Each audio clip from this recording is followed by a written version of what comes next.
bakit po hindi na-hold accountable kung sino mang ahensya yun pong nagkulang para maipatupad yung pagsaserve ng arrest warrant? I-correct po natin to ha. There was no failure on the part of the NBI agents. Hinarang sila. The question is, was the Senate correct in interfering with the service of the warrant of arrest? Senate siege, was it under attack? It was not. The Senate was not under attack. It was only the statement made by Senator Alan Cayetano. Senate was never under attack. Hindi kailangang tumakas palabas ng bansa si Senator Bato de la Rosa. Kapag siya ay nagtangka, ayon na rin sa DOJ, siya ay huhulihin.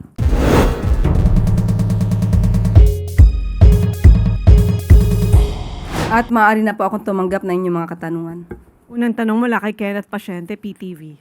Hi ma'am, good morning po. Ma'am, maraming lugar po sa bansa yung nakaranas po ng rotational brownouts nitong mga nakaraang araw dahil po sa power supply disruptions. Meron po bang direktiba si Pangulong Marcos Jr. sa DOE, lalo na po apektado rin yung mga medical na pangangailangan po ng ating mga kababayan? Opo, at umaksyon po agad ang Department of Energy at ito po ang kanilang mensahe na ipapaabot natin sa taong bayan. And I quote, "Under the directive of President Ferdinand R. Marcos Jr.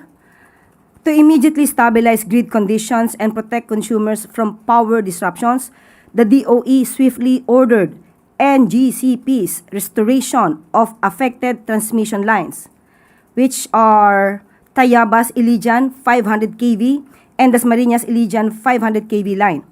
Actively work with generating companies to safely synchronize affected supplies capacities back on the grid.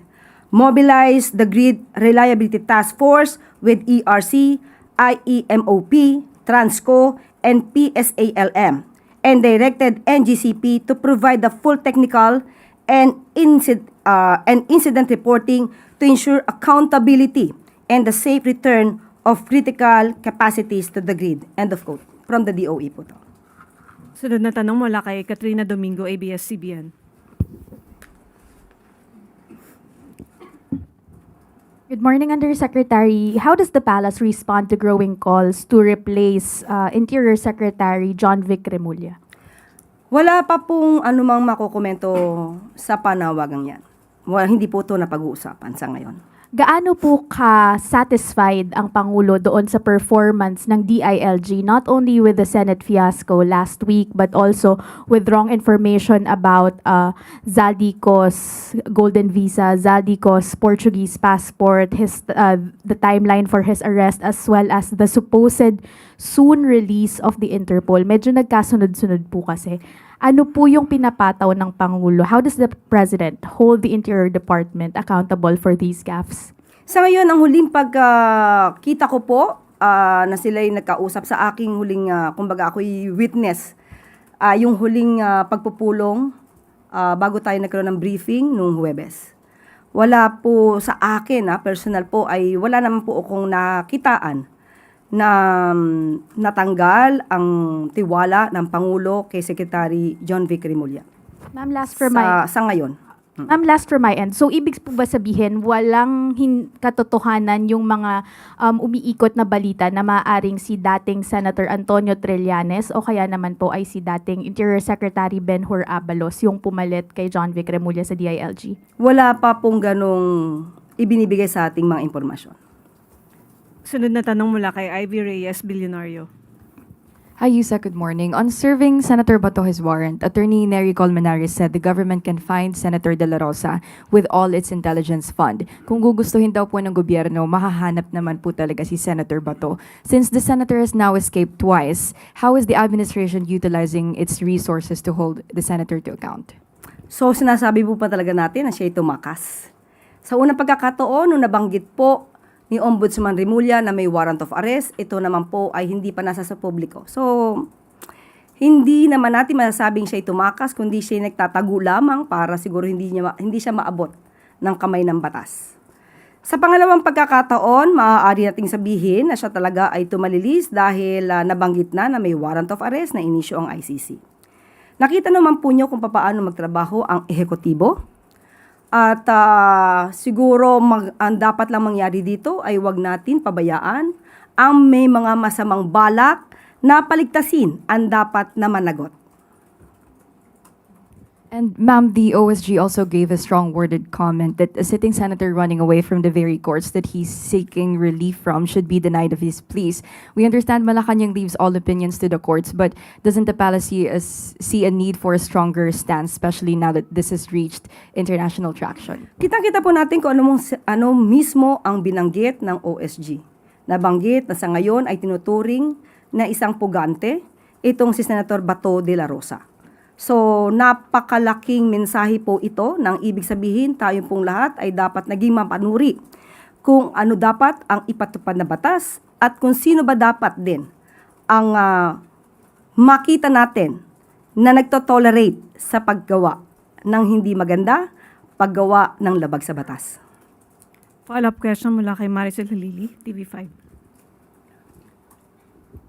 Yusek, good morning. So how does the palace view those personalities like Senator Robin Padilla who allegedly helped Senator Bato to leave the Senate premise? Magkakaroon naman po ng pag-iimbestiga at nakita po rin natin ang mga namutawi sa bibig ni Senator Robin Padilla at that time na siya pa ay isang ordinaryong citizen. Na kapag sinabi niya na kapag kami nagsisilbing warrant of arrest ay dapat na sumuko. Pero bakit hindi natin nadidinig mismo kay Senator Robin Padilla ang ganong mga salita patungkol sa kanyang kaalyado na si Senator Bato de la Rosa? Meron bang ibang pagtingin? Meron bang tinititigan? At merong tinitignan lamang? So, kung sino dapat na managot dito, kung mayroong mga pagkukulang at may lumabag sa batas, mayroong nagtatakas o nagpapatakas, dapat lang din po tayo mga Pilipino ay maging mapanuri sa mga nagiging aksyon ng ating mga public servants. Sunod na tanong mula kay Samuel Medanilla, Business Mirror. Good morning po, ma'am. I-ask ko lang po if President Marcos has already accepted the offer of ADB for a 1.75 billion financing assistance. According sa DBM, ang alok po na ito na financing mula sa ADB ay isang malaking tulong at malinaw na nagpapakita ng tiwala sa ating development partners sa kakayahan ng pamahalaan na tumugon sa mga pandaigdigang hamon. Gayunpaman, ayon sa DBM, ito ay kailangan dumaan pa rin sa kaukulang proseso ng pagsusuri at pag-aproba ng pamahalaan.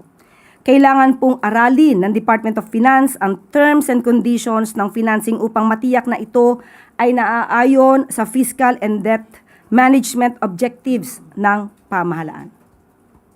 Clarify ko lang, ma'am. Bali, loan po ba siya or grant? Pinag-aaralan pa to. So, most probably loan ito. Pero wala po tayong authority na magbigay ng anuman detalye dito, kundi ang DBM lamang po. On another topic na lang po, update lang po kung meron na, magre-request na po ba yung Executive Department for a supplemental budget sa Congress for its Middle East response. Okay, ayon din po sa DBM at nakausap po natin sila. Tungkol naman sa posibilidad ng supplemental budget, wala pang pinal na desisyon.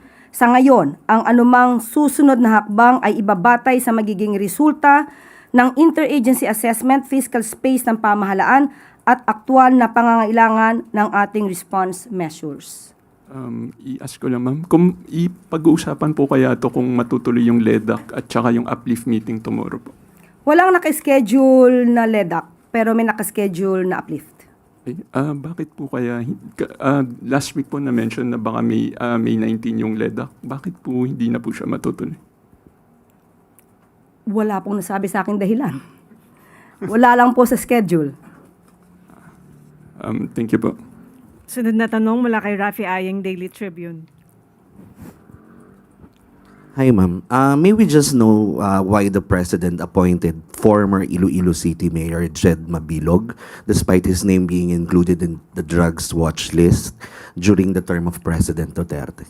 Siguro kung nasa drugs watch list siya, wala po tayong personal na kaalaman dyan. At siguro kung nasa drugs watch list siya, dapat na demanda na po siya sa ngayon. Well, may demanda na po ba? Parang binigyan po, di ba, ng clemency? No. About the drugs list. Wala pa naman. So, walang kaso. And on another topic po, as the impeachment proceedings officially starts, hopefully today, ano ang pakiusap ng palasyo sa mga senator na tatayong judges? Kasi alam naman po natin na maraming kaalyado si Vice President Sara Duterte sa Senado. Alam naman po natin ang impeachment trial ay trabaho po ito at mandato po ito sa Senado. Hindi po kailangan na makialam ang Pangulo sa sinabing mandato ng Senado dahil meron po tayong separation of powers. Ang dapat lang po sigurong laging nating tandaan-daan, hindi lang mga Senado, hindi lang sa Senado at Senador, kundi tayo mismong mga Pilipino. Ang dapat na managot, ayon nga sa Pangulo, ay dapat na managot. So, wag na lamang siguro maging daan ang sinuman sa pagtakas ng mga dapat na managot. Thank you. Follow-up question, Ivan Mayrian, GMA.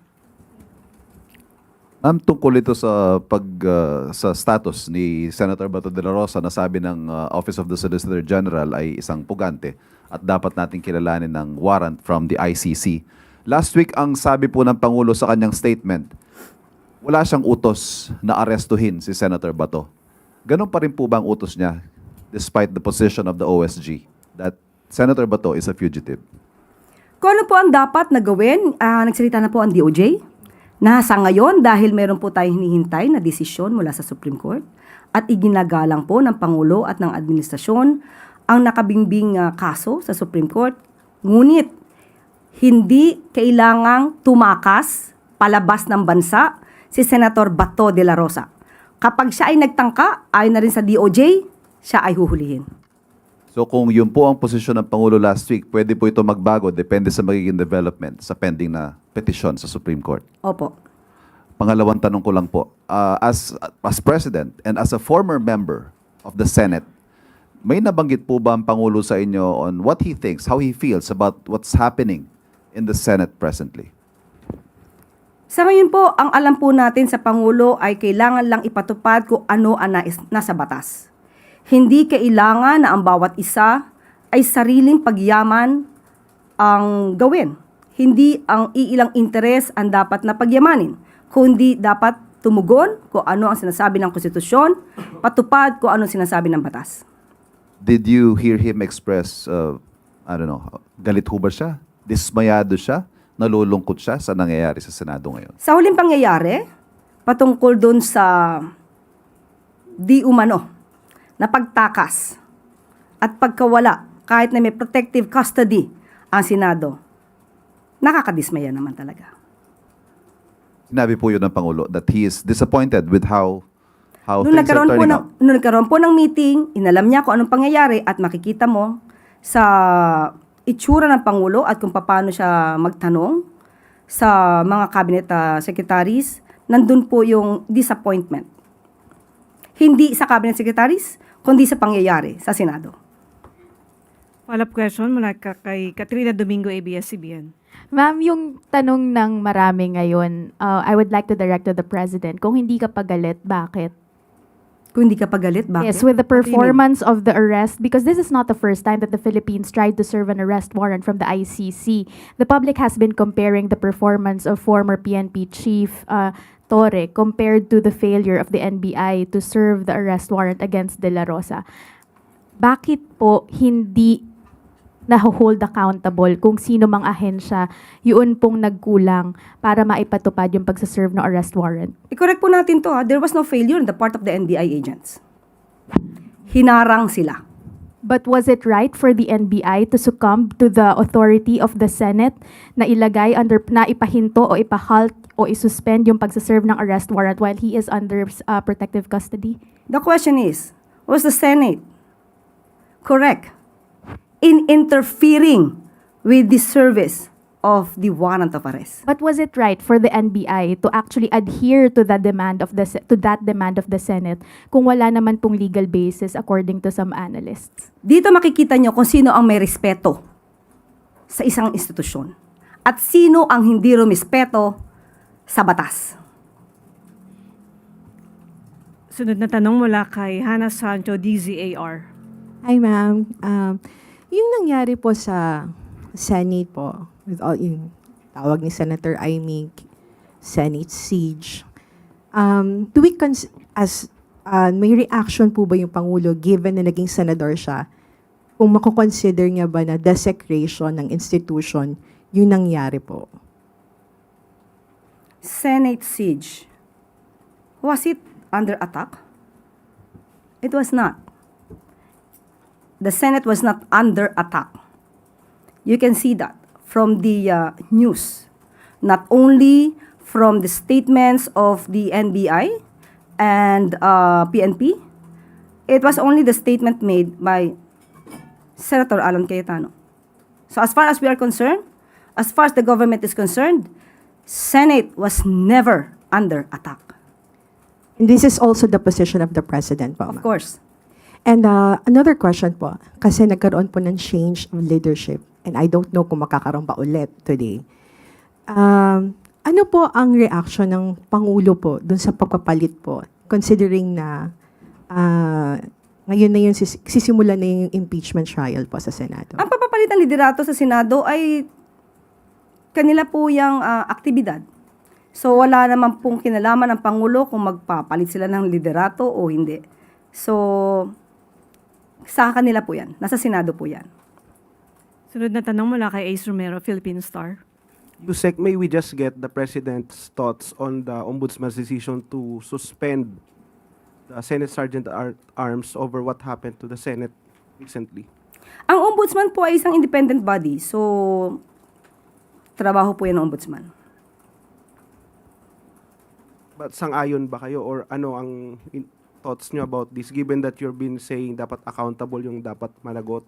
Sang-ayon man o hindi sang-ayon ang administrasyon, sinabi po natin ang Ombudsman po ay isang independent body. So kung ano po ang kanilang magiging desisyon, yan po ay hindi panghihimasukan ng Pangulo. Salamat po. Sunod na tanong mula kay Raquel Bayan, Radyo Pilipinas. Yusek, para hindi na lang po maulit yung komosyon ng nangyari sa Senado at para hindi na rin po maulit yung long hours ng pag-aantay ng dating hinuhuli po si dating Pangulong Rodrigo Duterte at para hindi na rin po masyadong magamit yung resources ng gobyerno, would naman lang kanyang call kay Senator Bato de la Rosa na isuko na lang po yung sarili niya. Mas maganda po na bilang dating PNP chief at alam naman po niya na may valid warrant of arrest na inisyong ICC. At katulad ng sinasabi dati ni Senator Robin Padilla, kung walang kasalanan, lumabas. And Yusek, yung sa nalalapit po na impeachment, naniniwala po ba yung Malacanang na magiging credible po yung Senate na tumayo bilang impeachment court?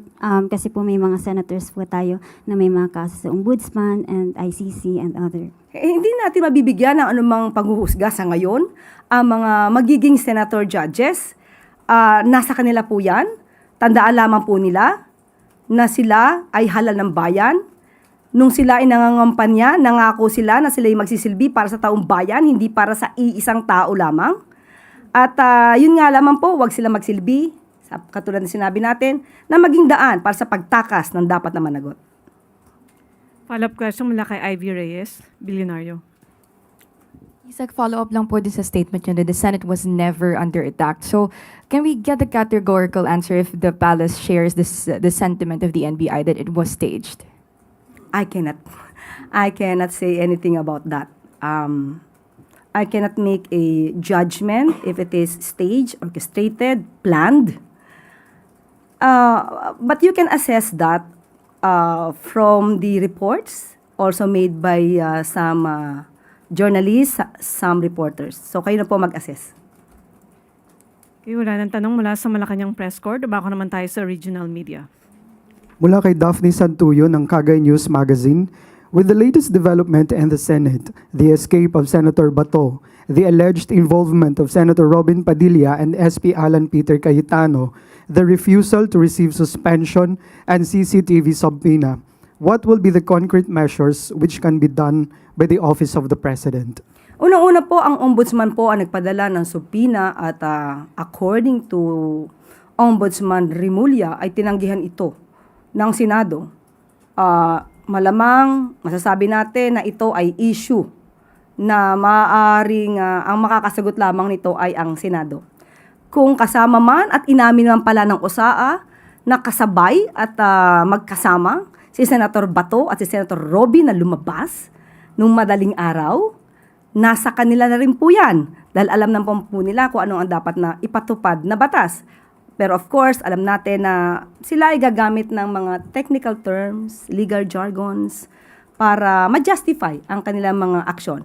But on the part of the government, nagsalita na po ang DOJ, igagalang po natin ang Supreme Court at naniniwala pa rin po tayo na mayroong valid warrant of arrest. At kapag nagtangka si Senator Bato na lumabas ng bansa at siya ay nakita, siya ay aarestuhin. Next question from Marites Espartero ng TV11. What government programs are currently available to help protect the livelihood of fisher folk, cannery workers, and other sectors affected by the fuel crisis in Zamboanga Peninsula? Opo, tinanong po natin mismo dito ang Department of Agriculture at sinabi po nila na meron ng ipinamimigay na fuel subsidies for the fisher folks para magamit nila sa panggasolina sa kanilang mga bangka. At mayroon na ring request ang DA na 1 billion para sa fuel subsidies sa mga fisher folks para matulungan sa kanilang pangisda. At ang panghuli, may request din po sila sa Kalinga Law na 20.79 billion para sa mga fisher folks, commercial fisheries, and aquaculture. Yan po ang ayon sa DA sa ngayon. Last question mula kay Marlene Manos ng Lanao Press Corps. We know that education is one of the top priorities of the President.